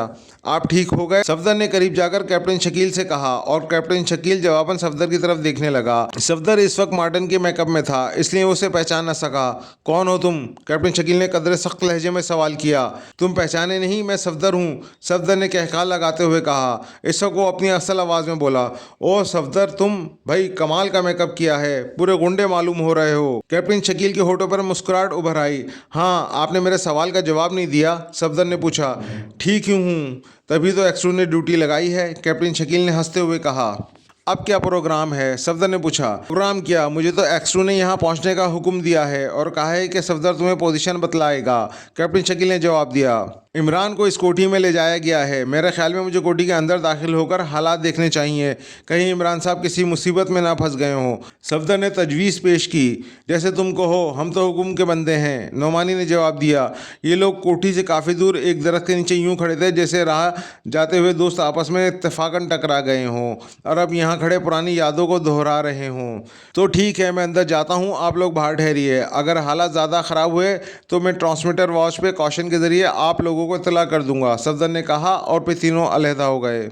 सफदर एक कोठी की तरफ चल दिया। वो उस कोठी के बाईं साइड से होता हुआ पुश पर आ गया और फिर मुख्तलिफ कोठियों के पुश से होता हुआ वो असल कोठी के पुश पर आ गया। उसने उस कोठी की पुश्ती दीवार के करीब जाकर कदरे दम लिया। पहले तो इधर उधर मोहतात नजरों से देखा कि कोई आदमी उसे चेक तो नहीं कर रहा। फिर इत्मीनान होते ही वो एक ही जम में दीवार के ऊपर चढ़ गया और दूसरे हिले में एक हल्का सा धमाका हुआ और सफदर अंदर कूद गया। कोठी में सुकूत तारी था। चंद लम्हों तक सफदर जमीन पर पड़ा धमाके के रद्दमल का जायजा लेता रहा। फिर आहिस्ता आहिस्ता असल इमारत इमारत की तरफ रेंगने लगा। जल्द ही वो बरामदे के करीब पहुंच गया। बरामदा खाली था। सफदर उठा और फिर आहिस्ते से बरामदे में दाखिल हुआ। बरामदे में 2 कमरों के दरवाजे थे। एक दरवाज़ा खुला था। सफदर कुछ देर सुनगुन लेता रहा, फिर आहिस्ते से दरवाजे के अंदर दाखिल हो गया। रिवॉल्वर उसके हाथ में था। वो जिस कमरे में दाखिल हुआ था वो खाली था।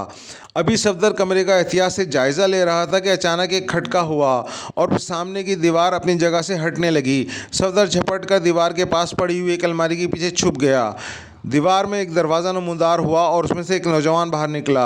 उसने एक लम्हे के लिए इधर उधर देखा और फिर कोने में मौजूद एक दरवाज़ा खोलकर दूसरी तरफ चला गया। उसके जाने के बाद सफदर भी उसी दरवाजे के करीब आया और फिर कोई आहट ना पाकर वो भी कमरे में दाखिल हो गया। उस कमरे के कोने में उसे नीचे जाती हुई सीढ़ियां नजर आईं। सफदर आहिस्ता आहिस्ता चलता हुआ उन सीढ़ियों के करीब पहुंचा। एक लम्हे के लिए वो नीचे जाती हुई सीढ़ियों का मुआयना करता रहा, जैसे नीचे उतरने के मुतालिक फ़ैसला न कर पा रहा हो। फिर उसने यूं सर झटका जैसे वो किसी फैसले तक पहुंच गया हो और फिर वो कदम बढ़ाकर सीढ़ियाँ उतरने लगा। सीढ़ियाँ एक राहदारी में ख़त्म हुई और वो उस राहदारी में पहुंच गया। राहदारी के सिरे पर एक ही दरवाज़ा था जिसकी दहलीज से रोशनी की शुआएं बाहर आ रही थी। सफदर आगे बढ़ा और फिर उसने की होल से आंख लगा दी। अंदर का मंजर देखकर वो चौंक पड़ा। सामने एक ऑपरेशन टेबल पर उसे इमरान बंधा हुआ नजर आया। उसके पास 2 आदमी मौजूद थे। नौजवान जिसके पीछे वो यहाँ तक आया था वो भी वहीं मौजूद था। उसने की होल से आंख हटाकर कान लगा दिया। उसके कान में चंद ही अल्फाज पड़े, कर्नल ए, ब्लू आई और सेंटर का तस्करा हो रहा था। फिर जब उसने की होल से आंख लगाई तो उसने उसी लम्हे नौजवान को दरवाजे की तरफ मुड़ते हुए देखा। वो झपट कर दरवाजे की दूसरी तरफ दीवार के साथ लगकर खड़ा हो गया। आधारी चौकी नीम तारीख थी, इसलिए सफदर का ख्याल था कि नौजवान उसे ना देख पाएगा और वही हुआ। दरवाज़ा खुला और फिर नौजवान तेज़ी से बाहर निकलकर सीढ़ियाँ तय करने लगा और उससे दरवाजे की दूसरी तरफ नज़र डालने की गवारा नहीं की। जब वो नज़रों से ओझल हो गया तो सफदर दोबारा दरवाजे की तरफ बढ़ा और उसने की होल से आंख लगा दी तो वो चौंक पड़ा। एक आदमी इमरान की आंख पर झुका हुआ था। उसने हाथ में एक अजीब सी मशीन पकड़ी हुई थी। सफदर उस सिचुएशन में घबरा गया। उसने सोचा कि जल्दी कुछ करना चाहिए, कहीं ये लोग इमरान के साथ कोई हरकत ना कर दें। चुनांचे दूसरे लम्हे उसने एक झटके से दरवाज़ा खोला और फिर उछलकर अंदर दाखिल हो गया। वो आदमी जो इमरान पर झुका हुआ था चौंक कर सीधा हो गया। तुम दोनों अपने हाथ ऊपर उठा लो वरना, सफदर ने इंतहाई सख्त लहजे में कहा और उससे पहले कि वो संभलता दूर खड़े दूसरे आदमी ने उस पर फायर कर दिया। रिवॉल्वर उसके हाथ से निकल गया। वो शायद रिवॉल्वर हाथ में लिए खड़ा था। मेज की आड़ होने की वजह से सफदर को रिवॉल्वर नजर न आया था। सफदर ने रिवॉल्वर हाथ से निकलते ही उस आदमी पर छलांग लगा दी जो अजीब सी किस्म की मशीन हाथ में लिए खड़ा था। दूसरे आदमी ने दूसरा फायर किया मगर अब सफदर उस आदमी की आड़ में आ चुका था। दूसरे ही लम्हे गोली उसके पेट में घुसती चली गई। एक जोरदार चीख से कमरा गूंज उठा। ये चीख उस आदमी की थी जिसकी आड़ में सफदर ने पनाह ली थी। सफदर ने एक झटके से उस जख्मी आदमी को एक तरफ किया और दूसरे ही लम्हे उसने पूरी कुव्वत से वो मेज जिस पर इमरान लेटा हुआ था उल्टा दी। मेज इमरान समेत दूसरे आदमी पर गिरी और वो मेज के नीचे आ गया। सफदर ने झपट कर अपना रिवॉल्वर उठा लिया। झटका लगने से इमरान भी होश में आ गया था मगर वो मेज पर बुरी तरह कसा हुआ था। सफदर आगे बढ़ा और फिर उसने मेज के नीचे से निकलने वाले आदमी के सीने पर रिवॉल्वर की नाल लग दी। झटका लगने से उस आदमी का रिवॉल्वर उसके हाथ से छूट चुका था। खोलो, सफदर ने उसे कर्स लहजे में हुक्म दिया मगर उसने इमरान को खोलने के बजाय सफदर की रिवॉल्वर पर हाथ डाल दिया और दूसरे लम्हे सफदर एक झटके से उस आदमी के सर पर से होता हुआ दूसरी तरफ जा गिरा। वाकई उस आदमी में भैंसे जैसी ताकत थी। सफदर दूसरी तरफ गिरते ही झटके से उठा मगर उस वक्त तक वो आदमी छलांग लगाकर कमरे से बाहर जा चुका था। दूसरे लम्हे दरवाज़ा बाहर से बंद हो गया। अब सफदर भी इमरान के साथ फंस चुका था। अरे मुझे तो खोलो, इमरान जो मेज़ के साथ बंधा हुआ था चीखा और सफदर ने जोर लगाकर मेज़ सीधी की और फिर फुर्ती से तस्मे खोलने लगा। जल्दी इमरान आज़ाद हो गया। सफदर ने जब इमरान को बताया कि ये आदमी इस वक्त जो ख़त्म हो चुका है मशीन लेकर इमरान की आंख पर झुका हुआ था तो वो चौंक पड़ा। उसने तेज़ी से फर्श पर पड़ी हुई मशीन उठा ली। एक लम्हे उसे गौर से देखता रहा, फिर उसे जेब में डाल लिया। फिर पास पड़ी हुई छोटी सी मेज़ पर डब्बे को देखने लगा जिसमें एक शीशे के जार में एक इंसानी आंख की पुतली तैर रही थी। उसने वो डब्बा बंद किया और फिर उसे भी अपनी जेब में मुंतकिल कर लिया। और भी कोई साथी है? इमरान ने सफदर से पूछा। हाँ, कोठी के बाहर कैप्टन शकील और नोमानी हैं, सफदर ने जवाब दिया। तुम्हारे हाथ में रिवॉल्वर है, इस दरवाजे के ऑटोमेटिक लॉक को तोड़ डालो, इमरान ने सफदर से कहा और सफदर चौंक पड़ा। उसे तो ख्याल ही नहीं आया और फिर रिवॉल्वर लेकर दरवाजे के लॉक की तरफ बढ़ा। उसी लम्हे लॉक के की होल से एक जर्द रंग की गैस अंदर दाखिल होने लगी। जल्दी करो सफदर, ये लोग हमें फिर दोबारा बेहोश करना चाहते हैं, इमरान ने गैस देखते हुए कहा और सफदर ने फुर्ती से की होल पर गोली चला दी। एक धमाका हुआ और लॉक के पुर्जे उड़ते गए। फिर बाहर राहदारी में भागने की आवाज़ें आईं। सफदर और इमरान दोनों झपट कर राहदारी में आए। उधर इमरान साहब, उधर सीढ़ियाँ हैं, सफदर ने चीख कर कहा। और फिर वो दोनों सीढ़ियों की तरफ गए और सीढ़ियों के ऊपर चढ़ते चले गए। अभी उनका सर बाहर नहीं निकला था कि उन पर फायरिंग होने लगी। इमरान ने सफदर के कान में कुछ कहा और सफदर ने छत के दरमियान में लगे हुए बल्ब को, जो वहां से साफ नजर आ रहा था, फायर कर दिया। कमरे में तारीखी छा गई। बाहर वालों को काशन दो जल्दी, इमरान ने कहा और सफदर ने वॉच ट्रांसमीटर का बटन खींच दिया। दूसरे लम्हे इमरान ने छलांग लगाई और कमरे के फर्श पर जा गिरा, मगर अभी कुछ नहीं हुआ। शायद लाइट ख़त्म होते ही वहाँ मौजूद लोग कमरे से बाहर चले गए थे। सफदर भी कमरे में आ गया और फिर दोनों कमरे से निकलते ही बाहर आ गए। बाहर ज़ोरों शोर से फायरिंग हो रही थी। इमरान समझ गया कि कैप्टन शकील और नौमानी ने उन लोगों को उलझा लिया है और यही फायरिंग थी जिसने उन्हें कमरा छोड़ने पर मजबूर कर दिया था। वो दोनों जब बरामदे में पहुंचे तो एक बार फिर साइड से फायरिंग होने लगी, मगर वो दोनों रेंगते हुए पुश्ती दीवार के करीब पहुंच गए और फिर एक छलांग में वो दोनों दीवार से दूसरी तरफ कूद चुके थे। कंपाउंड में घेरे अंधेरे की वजह से दुश्मन उन पर नज़र न रख सके थे। बाहर निकलकर इमरान ने ट्रांसमीटर वॉच का बटन बाहर खींचा। कैप्टन शकील और नौमानी, हम बाहर आ चुके हैं, फायरिंग बंद करके भाग निकलो, इमरान ने कहा और फिर जवाब सुने बगैर राब्ता ख़त्म कर दिया। फिर वो मुख्तलिफ कोठियों के पीछे से होते हुए काफ़ी दूर मेन रोड पर निकल आए। वो लोग निकल गए बॉस, एक आदमी ने खौफजदा लहजे में कहा और कमरे में मौजूद नंबर 1 गहरी सोच में गुम हो गया। ये बहुत बुरा हुआ, तुम लोग फ़ौरन ये कोठी खाली कर दो और पॉइंट नंबर 2 पर पहुंच जाओ। तमाम मशीन भी पैक करके ले जाओ, नंबर 1 ने कुछ सोचते हुए उन्हें हुक्म दिया। बेहतर सर, नौजवान ने जवाब दिया और कमरे से बाहर निकल गया।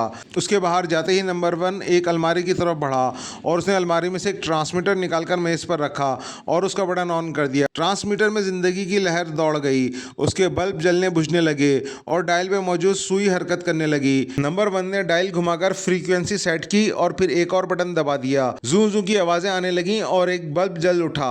नंबर 1 स्पीकिंग, ऑपरेशन ब्लू आई, ओवर। नंबर 1 ने बल्ब जलते ही कहा, यस हेडक्वार्टर स्पीकिंग, ओवर। दूसरी तरफ से कड़क आवाज़ सुनाई दी, बॉस हालात बिगड़ गए हैं, ओवर। नंबर 1 के लहजे में उलझन थी, क्या मतलब, मैं समझा नहीं, ओवर। दूसरी तरफ से बोलने वाले की आवाज़ में तल्खी उभर आई थी और फिर नंबर 1 ने तमाम हालात बता दिए। इसका मतलब है तुम नाकाम जा रहे हो, तुम्हारे पास ब्लू आई जैसा आला मौजूद है, फिर भी तुम कामयाब नहीं हो सके, ओवर। बॉस का लहजा खौफनाक था। बॉस, ये इमरान दरमियान में आकूदा है, वरना हमने जैसे कमांडर इन चीफ को ब्लू आई फिट की थी हम कामयाब हो जाते। अब ऑपरेशन की कामयाबी का इन्हिसार कर्नल ए पर है, ओवर। नंबर 1 का लहजा खौफजदा था, उसका रंग जर्द पड़ चुका था। कर्नल ए के मुतालिक क्या रिपोर्ट है, ओवर। बॉस ने सवाल किया। सर, अभी तक मामला ठीक है, मगर वो कोठी ही में मौजूद है, बाहर नहीं निकला, ओवर। नंबर 1 ने रिपोर्ट दी। कहीं उसे शक तो नहीं पड़ गया, ओवर। बॉस ने सवाल किया। नहीं बॉस, फिलहाल वो कतई नॉर्मल है, नंबर 1 ने जवाब दिया। ठीक है, इमरान को कर्नल ए से मिलने से पहले ही कत्ल करा दो, वरना तुम्हारा ये प्लान भी ख़त्म हो जाएगा, बॉस ने उसे हिदायत दी। बेहतर बॉस, मैं सबसे पहले इमरान को कत्ल कराता हूँ, ओवर। नंबर 1 ने अपनी जान बचती देखकर बेहद मुअद्दबाना लहजे में जवाब दिया। ठीक है, मुझे कल रिपोर्ट देना और मैं इस बार नाकामी का लफ्ज़ नहीं सुनूंगा, समझे, ओवर। बॉस ने भेड़िए जैसे गुर्राट से कहा। ओके सर, मैं कल आपको कामयाबी की ही रिपोर्ट दूंगा, ओवर। नंबर 1 ने कांपते हुए लहजे में जवाब दिया। ओवर एंड ऑल, बॉस ने कहा और फिर आवाज़ आनी बंद हो गई। नंबर 1 ने बटन बंद किया और फिर ट्रांसमीटर वहीं रखकर उसने अलमारी में से कागजात निकाले और एक बड़े से बैग में उन्हें रखकर उसने ट्रांसमीटर भी उसी बैग में रखा। बैग की जिप लगाकर वो कमरे से बाहर निकला। पूरी कोठी सुनसान पड़ी थी। पोर्च में उसकी कार मौजूद थी। उसने कार का दरवाज़ा खोलकर बैग पिछली सीट पर रखा और फिर उसने पूरी कोठी का राउंड लगाया। पूरी कोठी खाली हो चुकी थी। इसके आदमी तमाम मशीनें पैक करके वहां से जा चुके थे। इत्मीनान करने के बाद वो कार में आकर बैठ गया और चंद लम्हों बाद उसकी कार सड़क पर दौड़ रही थी। इमरान दानिश मंजिल में अपनी मखसूस लेबॉरेटरी में मौजूद था। ब्लैक ज़ीरो भी उसके पास ही था। इमरान साहब, क्या मालूम हुआ, ब्लैक ज़ीरो ने सवाल किया। भाई, बड़ी अजीब चीज़ बनाई है मुजरिमों ने, मैं तो ये देखकर हैरान रह गया हूँ, इमरान ने तौलिए से हाथ साफ करते हुए कहा। क्या मतलब, ब्लैक ज़ीरो कुछ ना समझ सका। मतलब ये कि ये आँख की मसनूई पुतली बनाई गई है, इसके पीछे एक बड़ा नफीस टेलीकास्ट करने वाला विजन सिस्टम फिट है। जिस आँख में से फिट कर दिया जाए उसकी इस आँख के सामने जो चीज़ भी होगी इसे हम अपनी रिसीवर मशीन पर बखूबी देख सकेंगे, इमरान ने कदरे वजाहत की। ओह, ये इंतहाई ख़तरनाक चीज़ है, लेकिन इसकी फिटिंग और वो भी आँख जैसी नाजुक जगह में। ब्लैक ज़ीरो ने उलझन आमेज लहजे में कहा। ये काम लेज़र शुआएं कर देती हैं, इमरान ने जवाब दिया। तो मुजरिमों ने इस बार लेज़र शुआओं से तकरीबी काम लिया है। ब्लैक ज़ीरो अब अच्छी तरह समझ गया था। तुम अंदाज़ा करो कि कमांडर इन चीफ की आँख में जब ये मसनूई आँख फिट कर दी जाए तो मुजरिमों को किस किस मंसूबे की तफसीलात घर बैठे मिल जाती होंगी, इमरान ने जवाब दिया। और ब्लैक ज़ीरो इस तसव्वुर से ही आंखें फट गईं। वाकई इंतहाई ख़तरनाक हरबा था, लेकिन कमांडर इन चीफ की आंख तो ज़ाया कर दी गई है, ब्लैक ज़ीरो ने कहा। हाँ, उसमें एक खामी यह है कि जब इसे फिट कर दिया जाए तो आंख में नीलाहट सी आ जाती है। मैंने जब आंख का मुआयना करना चाहा तो मुजरिम जो ये तमाम सूरत हाल रिसीविंग मशीन पर देख रहे थे घबरा गए कि कहीं इस मसनूई आंख का राज फाश ना हो जाए। चुनाचा उन्होंने आंख ज़ाया कर दी। मेरा ख्याल है इसमें वायरलेस बम टाइप की कोई चीज़ भी मौजूद है, इमरान ने जवाब दिया। मगर अब मुजरिमों को निशाना कौन होगा, ब्लैक ज़ीरो ने पूछा। यही मैं सोच रहा था, वो किस पर हरबा इस्तेमाल करेंगे, इमरान ने कुर्सी की पुश्त से टेक लगाते हुए जवाब दिया। चंद लम्हों तक खामोशी तारे रही, फिर इमरान चौंका। तुमने कोठी की निगरानी का हुक्म दिया, उसने ब्लैक ज़ीरो से सवाल किया। हाँ, मगर कोठी खाली हो चुकी है, ब्लैक ज़ीरो ने जवाब दिया। ओह, इमरान ने कहा और उठकर टेलीफोन का रिसीवर उठा लिया और नंबर डायल करना शुरू कर दिए। चंद लम्हों बाद राब्ता मिल गया। सफदर स्पीकिंग, दूसरी तरफ से सफदर की आवाज़ सुनाई दी। X2, इमरान ने जवाब दिया। यस सर, सफदर का लहजा मुअद्दबाना था। सफदर, जब तुम उस कमरे में पहुंचे जहां इमरान बेहोश पड़ा था, तुमने उनकी कौन सी गुफ्तगू नोट की, इमरान ने पूछा। यस सर, मैं बताना भूल गया, कमरे से बाहर रहकर मैंने उनकी बातों के चंद अल्फाज सुने थे। कर्नल ए, ब्लू आई और खुफिया मंसूबे का जिक्र हो रहा था, सफदर ने जवाब दिया। ओह, ये बेहद अहम बात बताई तुमने, अगर तुमने अपनी रिपोर्ट्स में इन बातों का जिक्र क्यों नहीं किया, इमरान का लहजा तल्ख था। सॉरी सर, मेरे जहन से निकल गया था। सफदर के लहजे में कदरे नदामत के आसार थे। सफदर, मेरा ख्याल है अब तुम काफ़ी लापरवाह होते जा रहे हो, इमरान ने डांटा। सॉरी सर, आइंदा आपको शिकायत नहीं होगी, सफदर ने जवाब दिया। उसके लहजे में घबराहट थी। ठीक है, आइंदा तुम्हें भूल जाने का मर्ज नहीं होना चाहिए। और हाँ, फ़ौरन कर्नल ए की कोठी की निगरानी का काम शुरू करो। कर्नल ए की तमाम बैरूनी मसरूफियात की रिपोर्ट मिलनी चाहिए, इमरान ने उसे हिदायत दी। बेहतर सर, मैं अभी जाता हूँ, सफदर ने जवाब दिया। ट्रांसमीटर वॉच साथ ले जाना, इमरान ने कहा और फिर रिसीवर रख दिया। तो कमांडर इन चीफ के बाद अब उनका निशाना कर्नल ए बना है, इमरान ने बड़बड़ाते हुए कहा और एक दफ़ा फिर नंबर डायल करने शुरू कर दिए। हेलो, कौन बोल रहा है, दूसरी तरफ से आवाज़ आई। कर्नल ए से रब्ता करवाओ, X2 स्पीकिंग, इमरान ने पुरवकार लहजे में कहा। 1 मिनट होल्ड कीजिए जनाब, दूसरी तरफ से बोलने वाला, जो शायद कर्नल ए का पीए था, बड़े मुअद्दबाना लहजे में कहा। एक लम्हे के वक्फे के बाद कर्नल ए की बोलने की आवाज़ आई। Colonel A speaking, X2, Imran ने जवाब दिया। फरमाइए, कर्नल ए ने कहा। कर्नल ए, मुझे इतला मिली है कि मुजरिम आपकी आंख में ब्लू आई फिट करने का सोच रहे हैं, इमरान ने कहा। मेरी आंख में, कर्नल ए की हैरत से भरपूर आवाज़ आई। हाँ, वो अपने मकसद में कामयाब तो नहीं हो गए, इस बार इमरान ने बराह रास्त सवाल किया। ओह, मगर मेरे साथ तो फ़िलहाल ऐसा कोई वाक़या नहीं हुआ, वैसे मैं होशियार रहूँगा, कर्नल ए ने जवाब दिया। ठीक है, मगर शक रफ़ा करने के लिए आप आईने में बगौर अपनी आंख देखिए। अगर किसी आंख में नीलाहट महसूस हो तो मुझे फ़ौरन बताइए, इमरान ने उसे हिदायत की। बेहतर आप 1 मिनट के लिए होल्ड कीजिए, मैं अभी जवाब देता हूँ, कर्नल ए ने कहा और फिर दूसरी तरफ से मेज़ पर रिसीवर रखने की आवाज़ आई। इमरान खामोश बैठा रहा। नहीं जनाब, ऐसी कोई बात नहीं, मेरी आंखें बिल्कुल ठीक हैं, चंद लम्हों बाद कर्नल ए ने जवाब दिया। उसका लहजा मुसर्रत से लबरेज था। ठीक है, अब होशियार रहिए और ख़ास तौर पर टॉप सीक्रेट कागजात के मुआयने का काम मुजरिमों की गिरफ्तारी तक बंद कर दीजिए। ठीक है, मगर आज मेरा खुफिया सेंटर में जाने का प्रोग्राम है, कर्नल ए ने कहा। क्यों, क्या वहाँ फिर कोई गड़बड़ की इत्तला है, इमरान ने चौंकते हुए कहा। नहीं, ऐसी कोई बात नहीं, मगर मैं ख़ुद मज़ीद तहकीकात करना चाहता हूँ, कर्नल ए ने कहा। नहीं, आप मुजरिमों की गिरफ्तारी तक अपनी तमाम मसरूफियात मनसूख कर दें, इमरान ने उसे हिदायत दी। बेहतर है, मैं अपनी तमाम मसरूफियात मनसूख कर देता हूँ, कर्नल ए बड़ी आसानी मान गया। शायद उसे खुद भी ख़तरा था कि मुजरिम उसकी आँख से कोई हरकत ना कर दें। ओके, ठीक है, इमरान ने कहा और रिसीवर रख दिया। अब मज़ीद क्या प्रोग्राम है, इमरान साहब अभी तारीखी में हैं, ब्लैक ज़ीरो ने पूछा। नहीं, मुजरिम अब ज़्यादा देर तक तारीकी में नहीं रहेगा, ऐसे भी उसके तरीक़ाकार का हमें इल्म हो गया है और फिर उन्होंने जिसे टारगेट बनाना है उसका भी हमें पता चल गया है, इसलिए अब वो जल्द ही रोशनी में आ जाएंगे, इमरान ने जवाब दिया। तो क्या ख्याल है, कर्नल ए की निगरानी क्यों ना की जाए, ब्लैक ज़ीरो ने तजवीज़ पेश की। यही तजवीज़ मैं सोच रहा हूँ, इमरान कुछ कहते कहते रुक गया। उसकी पेशानी पर सलवटें उभर आईं। ब्लैक ज़ीरो खामोश बैठा, उसके चेहरे के तासुरात देख रहा था। ठीक है, ऐसा करो सफदर और कैप्टन शकील को कॉल कर लो, हमें अब कर्नल ए को अगवा कर लेना चाहिए, इमरान ने कहा। मगर उससे तो पूरे मिलिट्री इंटेलिजेंस में बहरान आ जाएगा। ब्लैक जीरो के लहजे में उलझन थी। तो मैं कैप्टन शकील को बुलवा रहा हूँ भाई, कैप्टन शकील कर्नल ए का मेकअप करेगा, इमरान ने मुस्कुराते हुए कहा। ओह ठीक है, ब्लैक जीरो ने जवाब दिया, तुम पहले कैप्टन शकील को बुलवाओ, मैं उसका मेकअप कर देता हूँ। आज रात कर्नल ए को उसकी कोठी से ही अगवा कर लेंगे, इमरान ने फैसला कुन लहजे में कहा और ब्लैक जीरो ने टेलीफोन की तरफ हाथ बढ़ा दिया। मोअज़्ज़िज़ सामईन, इसी के साथ नावल के दूसरे हिस्से का यहाँ इख्तिताम हुआ। अगले हिस्से के लिए हमारे साथ रहिए। जब तक के लिए हमारे चैनल को लाइक एंड सब्सक्राइब कीजिए। शुक्रिया।